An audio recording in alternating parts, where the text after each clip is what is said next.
Hello dear students, welcome back to this lesson. In that we are going to discuss the birth of Khadi by M.K. Gandhi. And this is an extract from his autobiography entitled The Story of My Experiments with Truth. In the previous video, we had the introduction of Mahatma Gandhi and Khadi movement. And we also discussed the first paragraph of the text of The Birth of Khadi. Now, before we get into the next part of the text, let us know what is the main idea or thoughts that Mahatma Gandhi expressed in this excerpt. The main idea of this extract is to give account of the birth of Khadi, how Khadi came into existence, and what were the efforts which were performed, which were done by ashram people and Gandhi ji.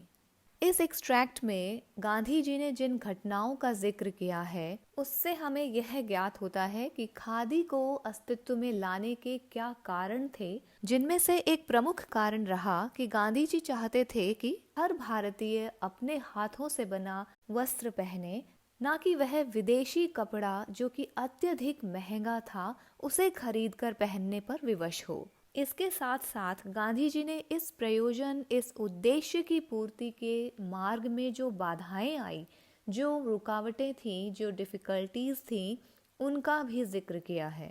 So now let's continue with the previous video lesson. In that we discussed the first paragraph of this text.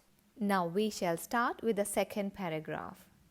First we will read the text and then we will have the analysis of this. So Gandhiji says, the object that we set before ourselves was to be able to clothe ourselves entirely in clothes manufactured by our own hands. We therefore forthwith discarded the use of mill-woven cloth, and all the members of the ashram resolved to wear hand-woven cloth made from Indian yarn only. As we discussed earlier that Gandhi ji had an objective, there was an aim of the ashram people and Gandhi ji कि हर आश्रम वासी अपने हाथों से बना कपड़ा पहने और उस कपड़े का जो धागा है वह भी भारतीय हो.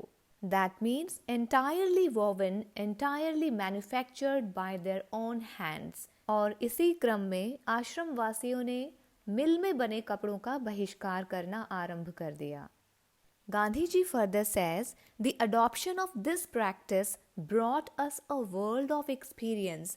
It enabled us to know from direct contact the conditions of life among the weavers, the extent of their production, the handicaps in the way of their obtaining their yarn supply, the way in which they were being made victims of fraud, and lastly, their ever-growing indebtedness.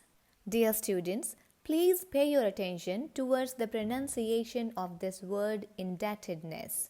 That's usually mispronounced. The base word of this word is debt, and that is spelled D-E-B-T. That in this word, this letter B is silent while pronouncing. So it's correctly pronounced as debt. Likewise, the letter B is silent in the word indebtedness. And the Hindi translation of this word is karjdari ya ringrastata. And all the Indian weavers were in such a condition, their life conditions was such that they had the limitation of their production and they had numerous handicaps. Handicaps means here obstacles or hindrances, that means बाधा या अड़चन. इसके साथ साथ वे धोखाधड़ी का भी शिकार बन रहे थे और उन पर कर्ज का बोझ भी बढ़ रहा था. So to sum up their conditions, the life conditions of weavers, we can say it was absolutely in distress. Well, now let's listen to what Gandhiji says further. We were not in a position immediately to manufacture all the clothes for our needs. The alternative, therefore, was to get our cloth supply from handloom weavers. But ready-made cloth from Indian mills was not easily obtainable either from the cloth dealers or from the weavers themselves. All the fine cloth woven by the weavers was from foreign yarn, since Indian mills did not spin fine counts. Even today, the outturn of higher counts by Indian mills is very limited, whilst highest counts they cannot spin at all. Gandhi ji इन पंक्तियों में जिस समस्या की बात कर रहे हैं वह समस्या यह थी कि आवश्यकतानुसार वस्त्र का मैन्युफैक्चर यानी उत्पादन नहीं हो पा रहा था. सो द ओनली ऑल्टरनेटिव यानी एकमात्र विकल्प जो उनके पास था that was to get the supply from handloom weavers. परंतु इंडियन यार्न यानी इंडियन थ्रेड से बने हुए कपड़े आसानी से और आवश्यकतानुरूप प्राप्त करना आसान नहीं था, चाहे वो क्लॉथ डीलर्स यानी कपड़े के व्यापारी हो या फिर वीवर्स यानी बुनकर हो. और जो भी कपड़े मिल में बनाए जाते थे वे फॉरेन यार्न यानी विदेशी धागे से बने होते थे, क्योंकि इंडियन मिल्स में स्पिन के लिए कताई के लिए फाइन थ्रेड का प्रयोग नहीं किया जाता था. सो इंडियन मिल्स की कुछ लिमिटेशंस थी और गांधी जी कहते हैं कि जब वे यह पुस्तक लिख रहे थे तब भी ये limitations थीं. He further says, it was after the greatest effort that we were at last able to find some weavers who condescended to weave Swadeshi yarn for us, and only on condition that the ashram would take up all the cloth that they might produce. So, बहुत सारे efforts करने के बाद उन्हें कुछ हद तक सफलता मिली कि उन्हें कुछ ऐसे weavers मिले who condescended, that means who patronized, who agreed to weave Swadeshi yarn for them. लेकिन ये सब एक कंडीशन पर कि जो भी उनका प्रोडक्शन होगा, जो भी यार्न या सूत या धागा वो बनाएंगे, आश्रम को वो सारा लेना होगा. Further we listen to Gandhi ji saying, by thus adopting cloth woven from mill yarn as our wear and propagating it among our friends, we made ourselves voluntary agents of the Indian spinning mills. This in its turn brought us into contact with the mills and enabled us to know something about their management and their handicaps. Propagating, that means spreading ideas, beliefs, etc. to a lot of people. इस प्रकार mills के संपर्क में आने से उन्हें उनके management और उनके ऑब्स्टेकल्स के बारे में भी जानकारी मिली.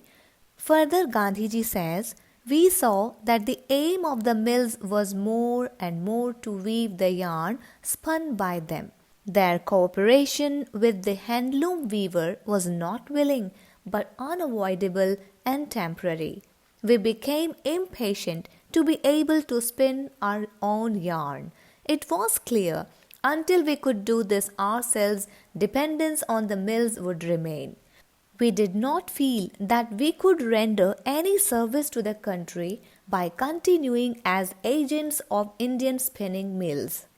चूँकि इंडियन मिल्स का उद्देश्य था ज़्यादा से ज़्यादा कपड़ा बनाना और बुनकरों से भी उनके रिलेशन या उनका कोऑपरेशन हार्मोनियस और परमानेंट नहीं था, अनअवॉइडेबल और टेम्पररी था. और आश्रमवासी अब इस कंडीशन को ज़्यादा नहीं कर सकते थे, वे इस स्थिति से उबरना चाहते थे. अब उनके लिए यह स्पष्ट हो गया था कि जब तक वे अपना धागा नहीं काटेंगे, जब तक वे सूत नहीं काटेंगे, जब तक वे अपना धागा नहीं बनाएंगे, तब तक मिल पर उनकी निर्भरता बनी रहेगी. और इस प्रकार इंडियन मिल्स के एजेंट मात्र बनकर वे भारत की, अपने देश की सेवा नहीं कर सकते. So what did they do further? What other challenges they faced? Let us know this in the next part of this video lesson. See you in that lesson. Bye for now. Thank you for joining. Happy learning.